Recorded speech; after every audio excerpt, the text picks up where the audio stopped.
नमस्कार. आपण पाहताय आणि ऐकताय आपल्या अन्न हे यूट्यूब चॅनल. मी गणेश तुकाराम शिंदे आपण सर्वांचं आपल्या अन्न या यूट्यूब चॅनलवर स्वागत करत आहे. आता 2026च्या खरीप पिकाच्या पेरणीची शेतकरी तयारी करत आहे. पावसाळा नेमका कधी सुरू होईल याचा अंदाज घेत मग खतं, बियाणं आणि इतर बाबीची जुळवाजुळवीच्या नादात शेतकरी असला तरी शेतकऱ्याकडं हे सर्व खरेदी करण्यासाठी पैसे कुठून आणायचे हाही प्रश्न आहे. राज्य सरकारनं कर्जमाफीची घोषणा अधिवेशनाच्या वेळी मुख्यमंत्री देवेंद्र फडणवीस यांनी केली, परंतु ती कर्जमाफी योजना अजून अंमलात आलेली नाही आणि कदाचित ती आपण सर्व शेतकऱ्यांना कर्जमाफी देऊ ती 21 जूनच्या आत देऊ असं मुख्यमंत्र्यांनी नुकतंच सांगितलं आहे. त्यामुळं 21 जूनपर्यंत वाट कशी बघावी, पेरणी तशीच राहू द्यावी का, हेही प्रश्न बळीराजापुढं उभाच असणार आहे.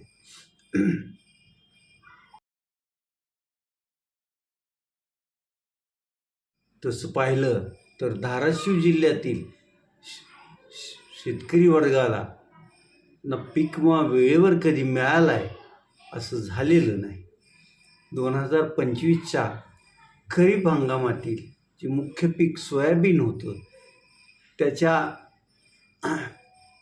काढणी अंदाजानुसार पीक विमा कंपनीनं बरेच दिवस जिल्ह्यातील शेतकऱ्यांना पीक विमा देण्याबाबत झुलवत ठेवलं होतं. यावर मग जिल्हाधिकारी त्यानंतर राज्य सरकार अशी सुनावणी होऊन जवळपास 334 कोटी रुपयांचा धाराशिव जिल्ह्यातील शेतकऱ्यांना पीक विमा मिळणार असल्याचं स्पष्ट झालेलं आहे. परंतु ते पैसे शेतकऱ्यांच्या खात्यात कधी येणार हाही प्रश्नच आहे. साधारण 5 किंवा 6 मे रोजी भाजपचे जिल्ह्यातील सर्वेसर्वा तुळजापूरचे आमदार राणा जगजितसिंह पाटील यांनी जिल्हाधिकारी कीर्तिकिरण पुजार यांना एक पत्र दिलं आणि खरीपाचा 2025चा पीक विमा शेतकऱ्यांना पीक विम्याची रक्कम शेतकऱ्यांना अदा करा असं म्हटलं आहे. मग समजा ही पीक विम्याची 334 कोटी रुपयाची रक्कम जिल्हा प्रशासनाकडे आली असेल तर ती अद्याप वाटप का करण्यात आलेली नाही असा सवाल शेतकरी विचारत आहे. आजच्या घडीला पाहिलं तर जिल्ह्यात सर्व काही आल बेल आहे असं नाही. एक जी जिल्हा अग्रणी bank state bank of India आहे ती जिल्ह्यातील इतर बँकांना म्हणजे पैसे वितरित करत असते, परंतु या अग्रणी बँकेलाच वरून योग्य असं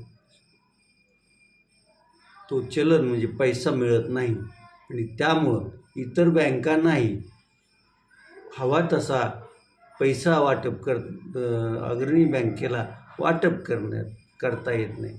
त्यामुळं अनेक बँकांच्या काउंटरवरच अमुक एवढ्या रकमेपर्यंतच आपणाला रोख पैसे काढता येतील असे अगदी मोठ्या अक्षरात बोर्ड पाहायला मिळत आहे.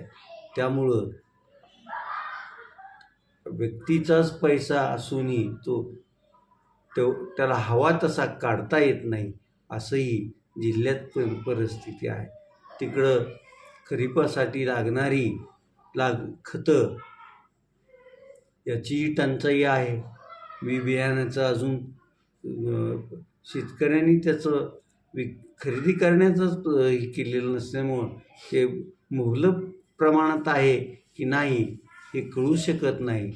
आणि मग त्यांना मान्सून कधी सुरू होतो आणि शेतकरी कधी पेरणीच्या कामाला लागेल याकडं सर्वांचं लक्ष लागणार असलं तरी कृषी विभागानं शेतकऱ्यांना 100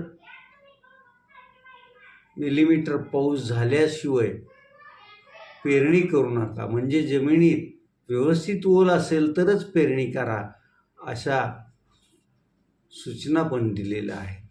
एकंदरीत अशी परिस्थिती आहे.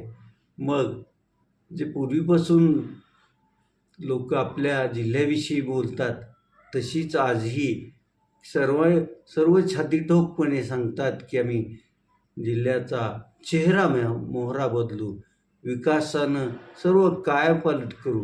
परंतु धाराशिव जिल्ह्यातील नागरिकांना आणि त्या धाराशिव शहरातील नागरिकांना खड्डे खुड्डे तुडवतच मार्गक्रमण करावं लागतं.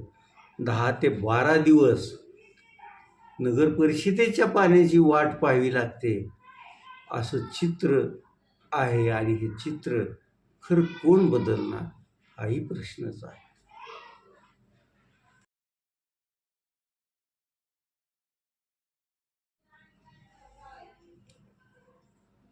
टाटा IPL 2026च्या या हंगामात आज संध्याकाळी CSK म्हणजे चेन्नई सुपर किंगचा सामना सनरायझर्स हैदराबाद विरोधात होईल. तशा दोन्ही टीम जिंकल्या तर प्लेऑफमध्ये जाण्याची त्यांची म्हणजे जाण्यासाठीची त्यांची दार खुलं राहतील असं चित्र आहे. मात्र हारणारी टीम जर CSK हारली तर ती लांब खाली येईल आणि SRHला पुढची मॅच जिंकली आणि ही मॅच हारली तर प्लेऑफमध्ये खेळण्याची संधी असेल हे नक्की. तर आता सध्या रॉयल चॅलेंजर्स बेंगळुरू या संघानं 18 गुणासह गुणतालिकेत पहिला क्रमांक मिळवलेला आहे आणि तो क्रमांक कायम टिकवण्यासाठी त्यांना पुढच्या सामन्यात विजय परत मिळवणं गरजेचं आहे. आता आपण इथंच थांबूया. तुम्ही आपल्याला हे यूट्यूब चॅनल सबस्क्राईब करा, लाईक करा आणि कमेंट्स पण नोंदवा. धन्यवाद.